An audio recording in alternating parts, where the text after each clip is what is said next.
तो अगला सवाल है, दो संख्याओं का योग 480 है।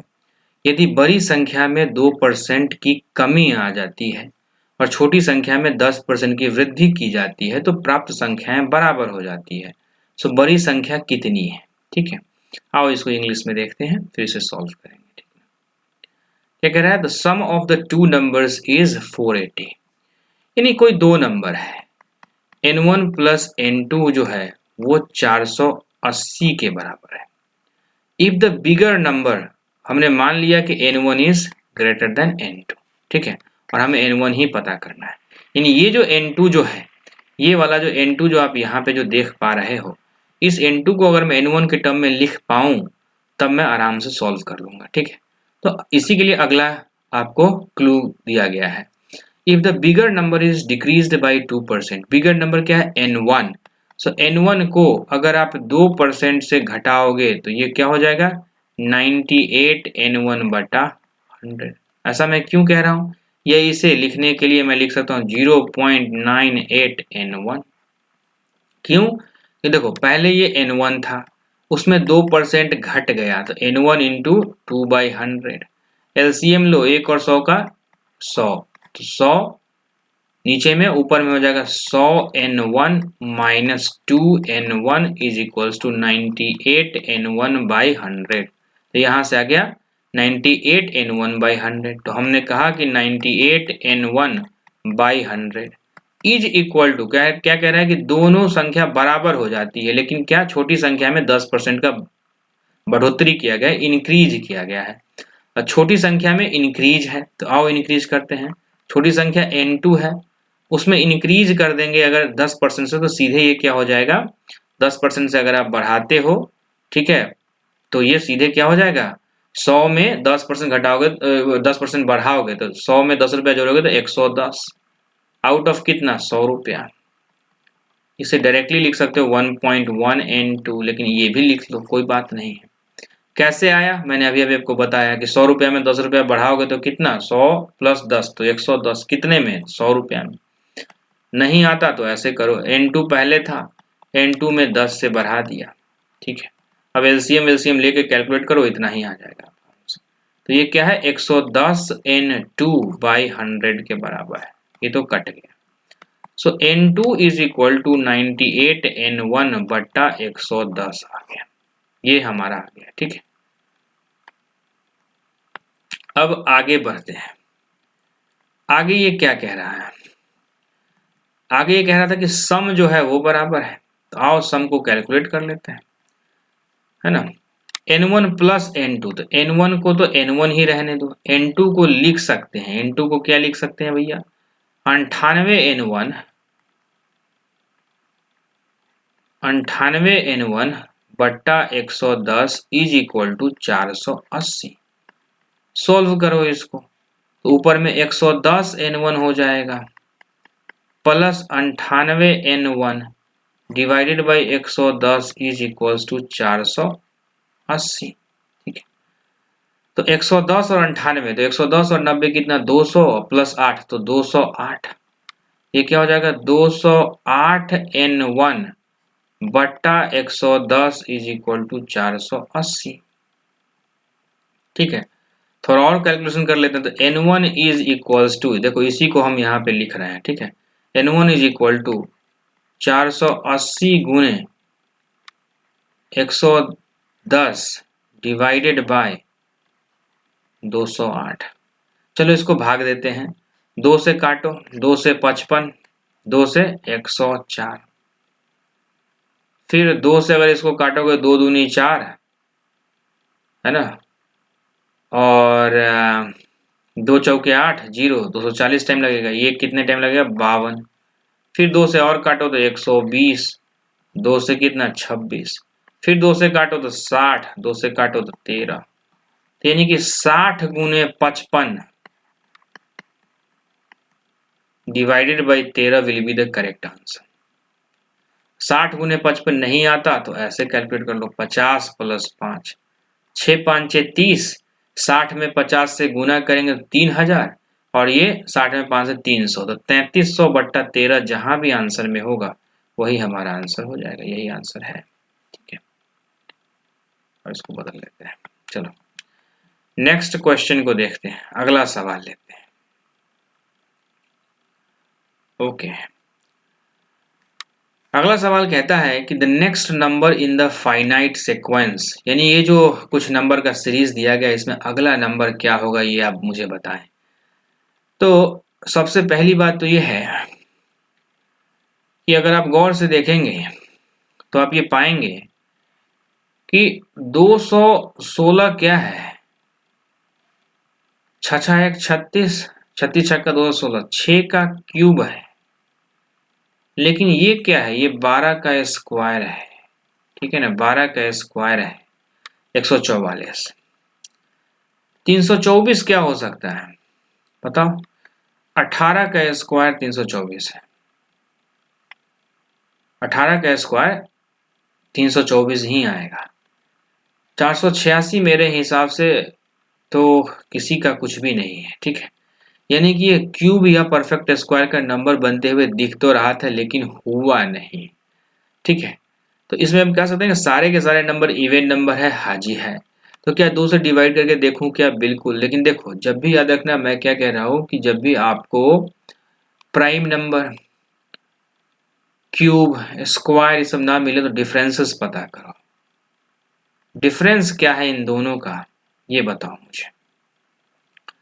तो डिफरेंस अगर आप देखते हो 486 और 324 का, तो 2 6 162 का डिफरेंस, और से देखो 162 का डिफरेंस है, यानी इसमें 162 जोड़ दोगे तो इतना आ जाएगा।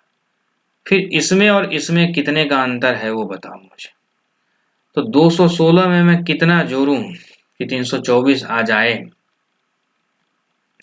तो मैं कहूंगा कि 8 और 6, 14 के 4 हासिल, 1 1 1 2, ठीक है, 0, 108 जोड़ूंगा तो इतना आ जाएगा। यानी पहली बार में 162, फिर 108 जोड़ा तो इतना आ गया। फिर दूसरी दफे में 216 में से 144 अगर घटाऊंगा तो 144 और 6 50, 50 और 50 कितना हो जाता है 100, यानी 56, 56 प्लस 16 कितना हो जाएगा 66 और 6 72, ठीक है। क्या और अंतर कर, इसमें तो कोई ऑब्जर्वेशन नहीं हो पा रहा है, 162, 108 और 72। तो फिर से आगे बढ़ते हैं और 162 और 108 के बीच का और अंतर निकालेंगे तो आ जाएगा 54, ठीक है। और इसके बीच का अगर अंतर अगर हम निकालते हैं तो 72 और 8 होता है 100, 28 और 8 36, ठीक है, 36। तो यहाँ पे क्लियरली मुझे दिख रहा है कि कोई ना कोई ये पैटर्न फॉलो कर रहा है। पैटर्न क्या फॉलो कर रहा है वो हमें पता भी चल चुका है कि जो 54 है, 54 से ये 36 में जा रहा है। 36 को अगर मैं 1.5 से गुना कर दूं तो वो नंबर हो जाए, यानी कि 54 को जो है वो 2/3 से डिवाइड किया गया है, ठीक है। तो 36 को 2/3 से डिवाइड अगर मैं करूं तो 24 आएगा। यानी अगला जो डिफरेंस होना चाहिए 24, 24 किस में 72 में होना चाहिए डिफरेंस 24 का। यानी अगला डिफरेंस जो होना चाहिए, जो सेकेंड के बाद फर्स्ट सक्सेसिव टर्म का डिफरेंस जो होना चाहिए वो होना चाहिए 4 और 2 6, 96 का, और 96 जो होना चाहिए वही हमारा आंसर हो जाएगा यहाँ पर, ठीक है।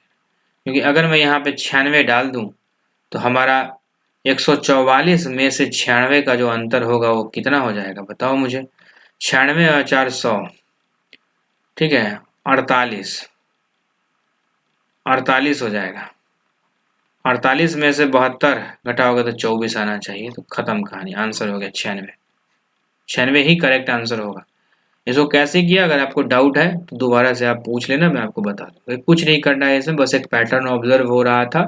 डबल डिफरेंस इसके बोलते हैं, ये डबल डिफरेंस का पैटर्न था। हमने डबल डिफरेंस के आधार पे इस क्वेश्चन को कर लिया है, ठीक है। आप भी कर सकते हो। 2 बार बस डिफरेंसेस हमें निकालनी थी, हमें 96 मिल गया, काम खत्म, ठीक है। आगे बढ़ते हैं, ठीक है।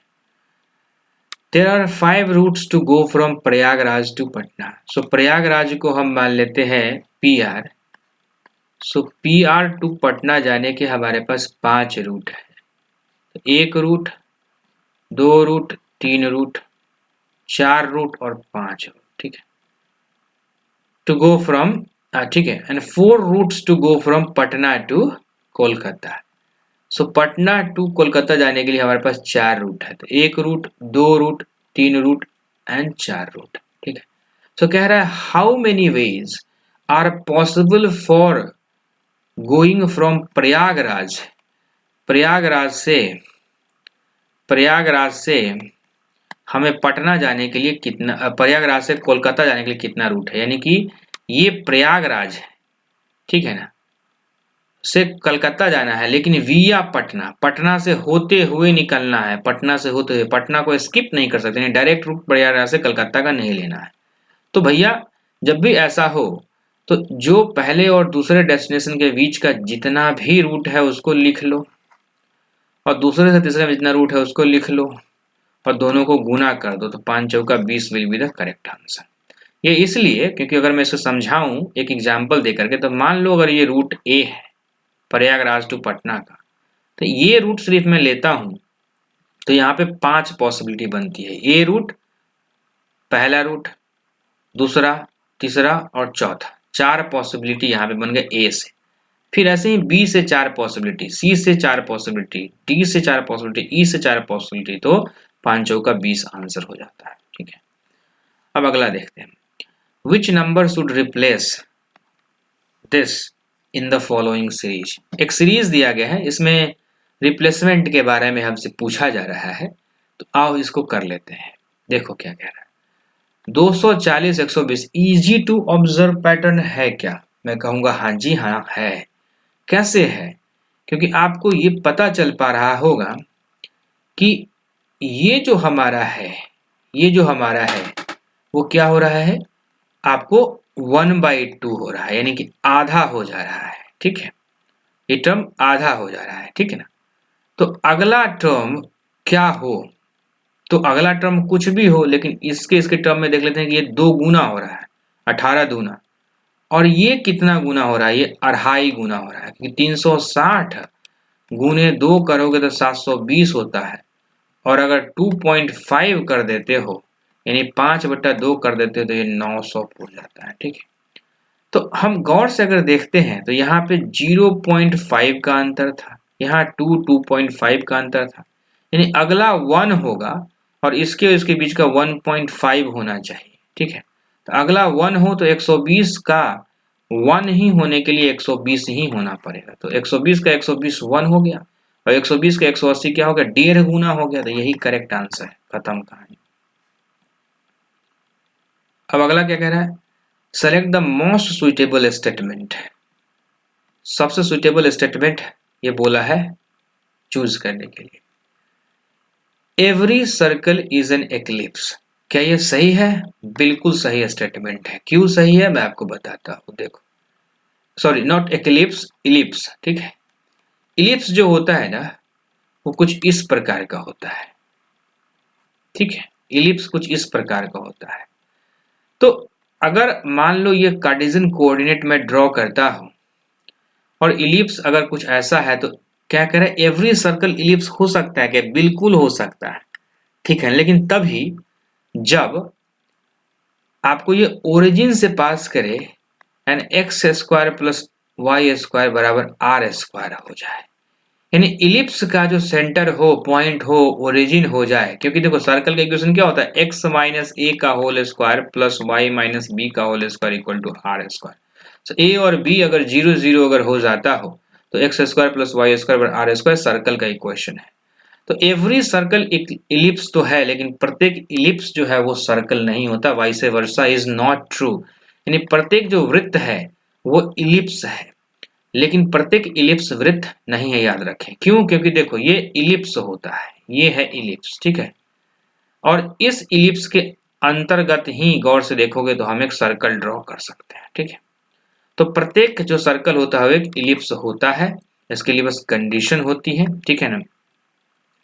नो सर्कल इज हाइपरबोला, क्या कोई सर्कल हाइपरबोला हो सकता है क्या? कभी नहीं हो सकता। ये भी एक ट्रू स्टेटमेंट है, क्योंकि कोई भी सर्कल हाइपरबोला नहीं हो सकता। हाइपरबोला और पैराबोला आपने सुना होगा, जैसे देखो ये ऐसा कुछ हो गया, ऐसा कुछ हो गया, ठीक है ना, हाइपरबोला ऐसा कुछ हो गया, ऐसा कुछ हो गया, ठीक है, ऐसा कुछ हो गया। तो ये कभी सर्कल नहीं बन सकता। तो नो सर्कल इज हाइपरबोला, कोई भी सर्कल हाइपरबोला नहीं होता। एवरी स्क्वायर इज रेक्टेंगल है, क्या प्रत्येक स्क्वायर रेक्टेंगल हो सकता है क्या? देखो रेक्टेंगल की प्रॉपर्टी क्या होती है और स्क्वायर का प्रॉपर्टी क्या होता है। एवरी स्क्वायर, तो ऑब्वियस सी बात है इज रेक्टेंगल अगर मैं कहूं तो प्रत्येक रेक्टेंगल स्क्वायर नहीं होता। रेक्टेंगल का जो प्रॉपर्टी होता है क्या होता है, parallel sides are equal and जो 90 डिग्री पे होता है रेक्टेंगल वो एक दूसरे को कट करता है, ठीक है, बट पैरेलल साइड रेक्टेंगल में इक्वल होता है, ठीक ना। स्क्वायर की अगर मैं बात करूं तो मान लो स्क्वायर अगर ये है कुछ ऐसा, इसमें all sides are equal, all sides are equal और ये 90 डिग्री पे ही काटता है, ठीक है। तो स्क्वायर जो है वो रेक्टेंगल हो सकता है कब, जब L equal to B equal to A हो जाए, लेंथ ब्रेथ सब बराबर हो जाए तो स्क्वायर रेक्टेंगल हो सकता है, इसमें प्रॉपर्टी है उसकी। लेकिन प्रत्येक रेक्टेंगल स्क्वायर नहीं होता, ठीक है ना। मेरे हिसाब से more than one of the above जो है इसका आंसर होना चाहिए। आप मुझे कमेंट करके बताना है इसका आंसर, ठीक है। कई सारे क्वेश्चन आपके लिए भी छोड़ना जरूरी है ताकि आप भी उसमें दिमाग लगाओ। खैर, the term in the blank, यानी ये खाली जगह पे हमें भरना है कि आखिर क्या आएगा। सो कह रहा है कि इसमें कुछ तो नंबर आएगा जो फिक्शन से रिलेटेड है, जिस प्रकार से ग्राइंड रिलेटेड है BMDIY से। आपको पता है ना कि नंबर्स जो है, गौर से देखो, लेटर्स अगर इक्वल रहती तो हम क्या कहते हैं कि भैया इसको उलट फेड कर करके रीअरेंज करके लिखा गया होगा, लेकिन लेटर्स अलग अलग हो रही हैं और लेटर्स इजीली अलग अलग हो रहा है। पहले से पहले स्थान को कंपेयर करोगे जी और बी में ज्यादा का डिफरेंस नहीं है, लेकिन ज्यादा का डिफरेंस अगर होता है यहाँ पे वाई होता तो हम क्या करते हैं, अपोजिट प्लेसेस को देखते हैं कि जी का जो है अपोजिट प्लेसेस उल्टा करने पे कहाँ पे बैठता होगा। लेकिन अभी सही पे ही देखेंगे जी और बी में कितने का अंतर, तो बी के बाद पर हो सी डी, इसको एक को छोड़ देना, जो रहता है उसको छोड़ देना, ठीक है ना। तो जी से बी आने में थोड़ा मुश्किल हो सकता है रिवर्स काउंटिंग, तो बी से जी चले जाओ ना आप। तो बी से जी अगर आप जाते हो, सपोज कर लो कि मैं अगर लिखता हूं ग्राइंड, ठीक है, और जस्ट इसके यहाँ पे हमने लिख दिया BMDIY, तो बी से जी जाने में कितना दूरी हमें तय करना है, क्योंकि देखो यहाँ से फिक्शन से अगेन हमें फिक्शन से उसके पास जाना है, यानी FICTION फिक्शन से ही हमें ऊपर की तरफ मूव करना है। तो बी से जी, तो बी को छोड़ देना है, CDEFG, CDEFG, CDEFG कितना हो गया, 5 का प्लस हो रहा है। तो लिखो M से R जाओगे, क्या होगा, NOPQR, NOPQR प्लस 5 हो रहा है। D से I जाओ, EFGHI, देख रहे हो पूरे में चेंज करने की जरूरत नहीं, प्लस 5 ही सब में हो रहा है। सो F से अगर ऊपर 5 जाओगे तो कितना होगा, GHIJK, के वाला आंसर दिखा, आप इसको मार करके निकल जाओ, काम खत्म। अच्छा लास्ट भी मिला लो, N के बाद क्या आ सकता है, OPQRS, तो बस KS ऐसे करके पहला लास्ट मिला, काम खत्म। खैर, the word code is coded as इतना, तो कोड को कोड किया गया इतना, स्टेप इज कोडेड एज इतना, then sport is coded as कितना, ठीक है। तो देखो सबसे पहली बात कि CODE कोड को कोड किया गया है कैसे, देखो इसमें कितने हैं अक्षर को काउंट करो, सब में ये 4 अक्षर का है और इसमें कितना है 2 4 6 और 8 अक्षर दिया गया, ठीक है, यानी 8 दिया गया, यानी पक्का बात है कि एक के लिए तो 2 दिया ही गया होगा, एक के लिए तो 2 दिया ही गया होगा।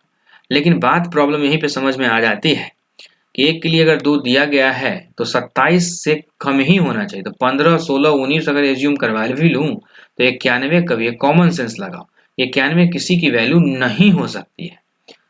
और STEP स्टेप में देखूं तो भी 69 किसी का वैल्यू नहीं हो सकता, या 76 किसी का वैल्यू नहीं हो सकता। अगर मैं इसको 4 भाग में बांटूं, 4 है तो 2 4 6 8, यानी 76 91 किसी का वैल्यू नहीं हो सकता, यानी पक्का इसमें कुछ ना कुछ तो कॉमन तो है भैया। तो कॉमन क्या है, मिलाते हैं, तो कॉमन क्या हो सकता है, देखो यहाँ पे गौर से देखना, CODE कोड STEP स्टेप, दोनों में ई जो है वो कॉमन है ना, ई कॉमन है। सो ई के लिए दोनों में कोई लेटर देखो जो कॉमन हो, 15, 16, 19, 91, 18, 76, 91, 91। तो ऑर्डर में नहीं दिया गया, लेकिन ई की वैल्यू जो है वो 91 दी गई है। ये हमें पता चल गया है कि ई का वैल्यू जो है वो 91 है। तो ई का वैल्यू अगर 91 अगर है तो पक्का बात है कि अब SPOTE अगर है तो यहाँ पे 91 होना चाहिए। तो 91 तो भैया सब में दे दिया गया है ना। और S की वैल्यू 18 सब में दे दी गई है। तो इसका मतलब पक्का है कि S तो 18 हो गया, काम खत्म है इसका। तो S खत्म हो गया, E खत्म हो गया, अब T और P बचा। तो T को अगर मैं मान लो 76 मान लूँ, देखो क्योंकि ये अल्फाबेटिकल पोजीशंस या रिवर्स अल्फाबेटिकल पोजीशंस नहीं है, सीधे नंबर को मैच करवाया गया है, ठीक है ना। तो T को मैं अगर 76 मान लूँ और P को अगर मैं 22 मान लूँ, ठीक है, तो SP, तो S के बाद P यानी 22 हो गया, तो SP हो गया, ठीक है, 18, 22। O तो C पहला है तो C हो गया 15, तो O कितना हो गया 16, तो 18, 22 और 16, और T कितना 76। सो 18, 22, 16, 76, 91, 18, 22, 16, 76, 91, यही आंसर होगा, ठीक है। चलो, the area of a circle is 40 pi square. The area of square with sides equal to the radius of circle. सबसे पहली बात तो ये है कि आओ इसको पहले मैं हिंदी में पढ़ के आपको सुना देता हूँ क्या कह रहा है। एक वृत्त का क्षेत्रफल है, एक वृत्त दिया गया है, उसका क्षेत्रफल जो है वो कितना है, एरिया जो है वो कितना है, 40 पाई स्क्वायर। तो एरिया आपको पता होना चाहिए कि पाई आर स्क्वायर बराबर एरिया होता है। तो 40 पाई आर स्क्वायर, पाई स्क्वायर से हमने इसको तुलना कर दिया, ठीक है। सो पाई से पाई कट जाएगा, एक पाई बच जाएगा, यानी आर स्क्वायर बराबर बच गया 40 इंटू पाई। बात समझ रहे हो, क्योंकि ये क्या था, 40 पाई स्क्वायर हो गया था क्षेत्रफल। तो एरिया कितना लिखा, पाई आर स्क्वायर, तो आर स्क्वायर बराबर 40 पाई हो गया, ठीक है। इतने पे ही अभी रहने देते हैं। क्या कह रहा है, वृत्त की त्रिज्या, त्रिज्या जो है वो आर है, तो आर की वैल्यू क्या होगी, रूट में हो गया 40 पाई।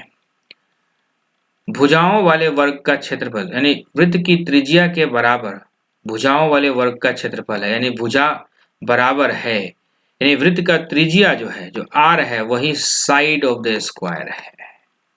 बात आप समझ रहे हो, वही साइड ऑफ द स्क्वायर है।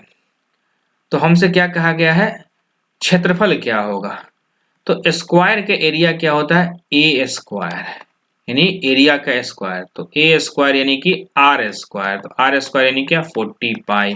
40 पाई कहाँ है, खत्म कहानी, ठीक है,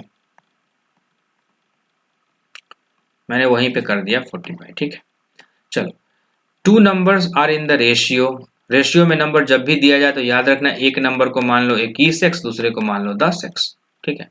if their highest common factor, अगर दोनों का हाईएस्ट कॉमन फैक्टर जो है 11 है, then the sum of their number is, highest common factor दोनों का क्या कह रहा है कि 11 हो जाता है, दोनों का हाईएस्ट कॉमन फैक्टर 11 हो जाता है।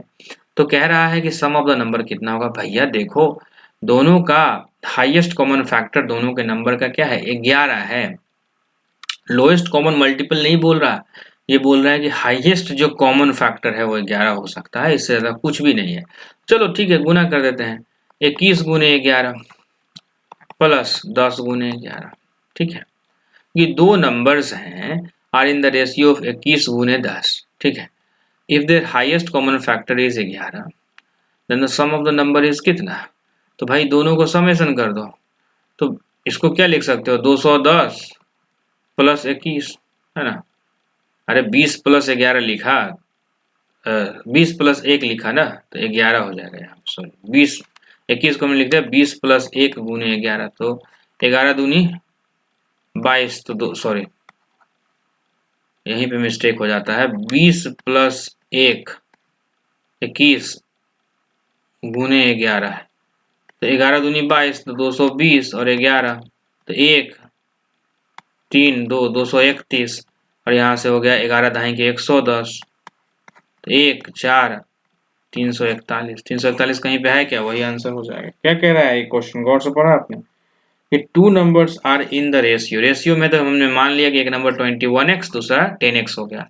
हाईएस्ट कॉमन फैक्टर जब 11 है भैया तो इसे मल्टीप्लाई कर दो दोनों को 11 11, तो ये नंबर अलग आ गया 21 गुने 11 और 10 गुने 11 आ गया, बस गुना करके निकाल दो आंसर, गुना करके जोड़ दो। अब क्या कह रहे हैं देखो यहाँ ऑड वर्ड, इसमें से विषम कौन है, book, paper, pencil, pen, eraser. आपको पता होना चाहिए कि सब के सब स्टेशनरी के आइटम है। क्या स्टेशनरी के आइटम है क्या, सब बिल्कुल है, सब के सब स्टेशनरी के आइटम्स, ठीक है। तो यहाँ से तो कुछ नहीं जा रहा। अब इसमें से देख लेते हैं, पेपर, पेन, पेंसिल और इरेजर जो है स्केच ड्रॉ करने में हम प्रयोग कर सकते हैं, यानी कोई डायग्राम बनाते हो, स्केचिंग अगर करते हो तो उसमें आप पेपर का प्रयोग भी करते हो, पेंसिल का करते हो, पेन का और इरेजर का भी प्रयोग करते हो, ठीक है, शार्पनर वगैरह का भी प्रयोग होता है। बट बुक का प्रयोग नहीं होता। बुक ही ऐसी चीज है जिसमें लिखी रहती हैं चीजें, तो बुक जो है वो अलग से हो गया, ठीक है। A profit of 10% is made when a smartphone is sold at P rupees, ठीक है, and there is 4% loss when the smartphone is sold at Q rupees, then P is to Q is what? तो देखो क्या कह रहा है कि profit होता है 10% का, तो आपको ये हमेशा पता होना चाहिए कि profit and loss is always calculated with respect to क्या, कॉस्ट प्राइस। तो profit is equal to selling price minus cost price, ठीक है। तो हमें P इज टू Q निकालना है ना। अब प्रॉफिट ऑफ 10% इज मेड, तो 10% का प्रॉफिट हुआ है हमें when a smartphone is sold at P rupees. तो सेलिंग प्राइस अगर मान लेते हैं कि हम P डालते हैं, अगर सेलिंग प्राइस अगर हम P डालते हैं तो P इज इक्वल टू हो जाएगा प्रॉफिट। प्रॉफिट कितना है भैया, 10% का है। तो मान लेते हैं कि कॉस्ट प्राइस तो इसका हमेशा सेम ही रहने वाला है, तो कॉस्ट प्राइस और प्रॉफिट क्या हुआ, 10% हुआ है कॉस्ट प्राइस पर 10%, तो CP गुने 10%। हम मैं डायरेक्टली लिख देता, लेकिन आपके लिए मैं कर रहा हूँ।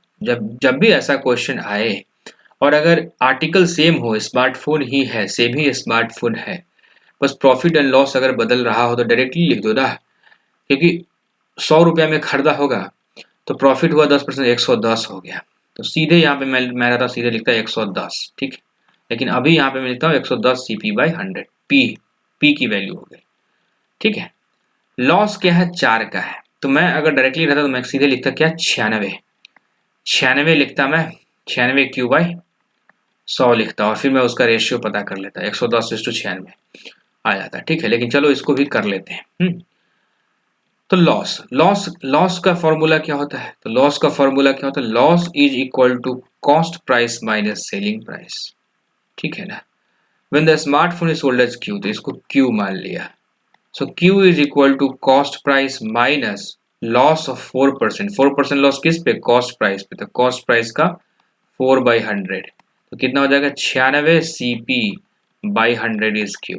सो P इज टू Q बोला है, तो 110 CP/100 is to 96 CP/100। CP से CP गया, 100 से 100 गया, 110 is to 96 will be the correct answer. चलो आगे का क्वेश्चन देखते हैं। इफ इन इंग्लिश, अंग्रेजी में अंग्रेजी के अल्फाबेट में A बराबर 1 है, D बराबर 2 है, P बराबर 4 है, then which of the following denote 3। तो अब देखो ऐसे क्वेश्चन को डिकोड करना हो तो सबसे पहले तो लिखो A बराबर 1 है और D बराबर 2 है। क्यों है 2, तो क्योंकि इसके बीच का गैप है 2 का। सीधे आपके दिमाग में कौनना चाहिए, अगर मान लो D की वैल्यू 4 रहता या 4 के मल्टीपल में रहता है, कोई वैल्यू जो कि बहुत बड़ी रहती, तो हम समझते हैं कि मल्टीप्लिकेशन से आ रहा होगा, या हो सकता है कि उस पोजीशन का स्क्वायर से आ रहा होगा, उस पोजीशन का क्यूब से। कई बार ऐसा हो सकता है कि D की वैल्यू 4 है, आपको दिया रहा है D की वैल्यू 4 नहीं है। D की वैल्यू ओरिजिनल में क्या होता है, ABCD 4 होता है, तो आपको 64 दिया रहा है, तो आप समझ जाना कि 4 का क्यूब है। अगर 16 है तो 4 का स्क्वायर है, यानी कि जो पोजीशन है उसी का क्या कर दिया गया है, स्क्वायर या क्यूब कर दिया है। कई बार क्या होगा, इसका अपोजिट रहेगा, यानी D की वैल्यू हो सकता है कि आपको दिया रहेगी 23 है, ठीक है। 23 का मतलब क्या होगा कि 27 में से 4 गया, यानी अपोजिट वैल्यू के बराबर है। लेकिन यहाँ पे बेहद आसान था, गैप के बारे में पूछा, ये भी एक प्रकार का क्वेश्चन बनता है। सर ए से डी में गैप कितनी बार चलोगे, बी और सी, यानी कि 2 का गैप है तो यहाँ पे डी की वैल्यू 2 रख दिया। अच्छा, डी से पी की वैल्यू 4 है, इसका मतलब क्या होता है, तो देख लेते हैं क्या ये है क्या। डी से पी की वैल्यू देखो कितना गैप है, E F G H I J K L M N O P, तो गौर से देखो तो 12 का गैप है, लेकिन यहाँ तो 4 है, तो ये तो गलत है, क्योंकि गैप तो बहुत, अब कैलकुलेट करने की जरूरत है क्या, नहीं, क्योंकि डी और पी के बीच में अगर पी की वैल्यू 4 है, अगर 4 लोग बैठा रहता तो इसकी वैल्यू पी नहीं, पी सिग्निफिकेंटली हाई है, E F G H I आई तक के वैल्यू थी तो चल जाता का, मतलब ये तो नहीं लग रहा, यानी ये देखो स्क्वायर किया गया होगा पक्का। ए 1 है, अल्फाबेटिकल पोजीशन क्या है 1, तो 1 का स्क्वायर इज 1। डी का अल्फाबेटिकल पोजीशन क्या है बताओ, डी का अल्फाबेट 4 है, तो 4 का स्क्वायर रूट करेंगे तो कितना आ जाएगा 2। ए का जो पोजीशन है वो कितना है भैया 1 है, तो 1 का स्क्वायर रूट करेंगे तो 1 ही आएगा। अब देखो पी की वैल्यू कितनी है, तो पी की वैल्यू आपको चेंज करना हो तो आपको मैंने कहा कि इजोती याद रखो या सिफ्लोरक्स याद रखो, तो 3 6 9 है ना, सॉरी ये इजोती जो है 5 का मल्टीपल में 5 10 15, ओ के बाद जस्ट पी आता है तो 15 प्लस 1 16, तो 16 का रूट किया गया है तो 4, यानी कि ये पक्का बात है कि ये जो भी अल्फाबेट है वो जो इंग्लिश अल्फाबेट में जिसका वो पोजीशन है उसका स्क्वायर रूट करके दिया गया है वैल्यू, यानी कि 3 का वैल्यू अगर हमसे पूछ रहा है तो पक्का वो 9 की वैल्यू पूछ रहा होगा कि 9 का स्क्वायर रूट ही तो 3 आएगा, 9 का स्क्वायर रूट 3 आएगा, ठीक है। तो 9 जो भी अल्फाबेटिकल पोजीशन पे होगा वही हमारा आंसर होगा, क्योंकि देखो पी का 16 था तो 4 आ गया, तो 9 का जो भी होगा तो 3 आया। 9 पोजीशन पे कौन आता है बताओ, तो 9 के लिए आपको मैंने कहा था कि 3 के मल्टीपल सिफ्लोरेक्स याद रखो, 3 6 9 आई, खत्म। अब कह रहा है in how many different ways can the letters of the word education be arranged so that the vowels come together. देखो अगर सीधे कहता है कुछ नहीं है भैया, कोई कंडीशन नहीं है, तो नंबर ऑफ वर्ड्स काउंट करते हैं हम, 1 2 3 4 5 6 7 8 9, सीधे लिखते 9 फैक्टोरियल और आंसर आ जाता है। लेकिन यहाँ पे क्या कह रहे हैं वॉवेल्स कम टुगेदर, सो हमें वॉवेल्स को इकट्ठा एक ग्रुप में डालना पड़ेगा। सो वॉवेल्स कितना है वो देख लेते हैं। सबसे पहली बात तो ये है कि हमें ये देखना होगा, हमें ये देखना पड़ेगा एक्चुअली, सॉरी अबाउट दैट, चलो एक्चुअली हमें ये देखना पड़ेगा यहाँ पर कि जो एडुकेशन है उसमें 9 अक्षर है टोटल, ठीक है। 9 में वॉवेल्स कितने हैं एंड कॉन्सोनेंट्स कितने हैं। वॉवेल जो है 1 2 3 4 और 5, 5 वॉवेल्स हैं और 4 जो है कॉन्सोनेंट्स हैं। क्या है 4 कॉन्सोनेंट्स हैं। कैसे मैंने कैलकुलेशन किया भैया, ई यू ए आई ओ, तो 1 2 3 4 5 6 7 8 9, तो 5 वॉवेल 4 कॉन्सोनेंट। सो वॉवेल को अगर एक साथ हमें अरेंजमेंट करना है तो 4 कॉन्सोनेंट तो अलग अलग हो गया, C1 C2 C3 C4। अब वॉवेल्स को हम क्या करेंगे एक साथ रखेंगे, पांचों के पांचों वॉवेल्स को। तो पांचों के पांचों वॉवेल्स को अगर मुझे रखना हो तो पांचों के पांचों वॉवेल्स को मैं कैसे रखूंगा, एक ग्रुप में रखूंगा, और ये ग्रुप जो होगा वो क्या कहलाएगा, EU AIO, और ये भी आपस में अरेंजमेंट होगा लेकिन हमारे लिए एक ही यूनिट की तरह पहले काम करेगा। यानी कि अब हमारे पास अगर इसको मैंने क्लबिंग कर दिया है, सपोज कर लो थोड़ा देर के लिए कि वॉवेल्स कम टुगेदर, ये हमसे क्या कह रहा है वॉवेल्स एक साथ आए, तो 4 कॉन्सोनेंट था तो 1 2 3 4, और ये पूरा यूनिट वॉवेल एक साथ आएगा तो ये 5वां यूनिट हो गया। तो ओवरऑल कितना हो गया 5 फैक्टोरियल, है ना इसका। लेकिन इसके अंदर में वॉवेल्स भी तो हैं, वो भी तो आपस में अरेंज होगा, क्योंकि EU AIO सिर्फ इसी ऑर्डर में थोड़े आएगा, कुछ भी हो सकता है, तो उसके लिए भी 5 फैक्टोरियल करेंगे हम, ठीक है। तो 1 2 3 4 5 पूरे वर्ड 5 और अंदर में भी 5 फैक्टोरियल, तो 5 factorial into 5 factorial will be the correct answer. तो 5 फैक्टोरियल कितना होता है आपको पता होना चाहिए, 5 गुने 4 गुने 3 गुने 2 गुने 1, 5 चौका 20, ये 60 दूनी 120, 120 गुने 120 करोगे तो 12 12 है 44 से और 2 0, ये आंसर